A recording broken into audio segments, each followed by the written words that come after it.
పునీత మత్తయ్య గారు వ్రాసిన సువార్త 13వ అధ్యాయము 36వ వచనము నుండి 43వ వచనం వరకు.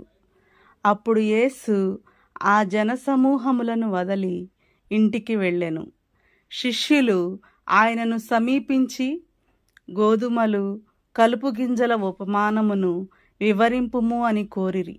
అందుకు యేసు, మంచి విత్తనమును విత్తువాడు మనుష్య కుమారుడు, పొలము ఈ ప్రపంచము. మంచి విత్తనము అనగా రాజ్యమునకు వారసులు. కలుపు గింజలు దుష్టుని సంతానము. వీనిని విత్తిన శత్రువు సైతాను. పంటకాలము అంత్యకాలము. కోతగాండ్రు దేవదూతలు.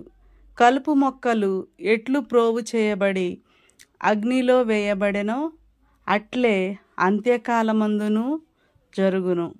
మనుష్య కుమారుడు తన దూతలను పంపును. వారు ఆయన రాజ్యము నుండి పాపభూయిష్టములైన ఆటంకములను అన్నిటినీ, దుష్టులను అందరును ప్రోగు చేసి అగ్నిగుండములో పడద్రోయుదురు. అచ్చట వారు ఏడ్చుచు పండ్లు కొరుకుచుందురు.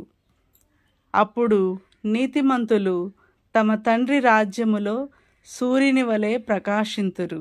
వీనులున్నవాడు వినుగాక. ఇది క్రీస్తుని సువిశేషము. క్రీస్తువా, మీకు స్తుతి కలుగునుగాక.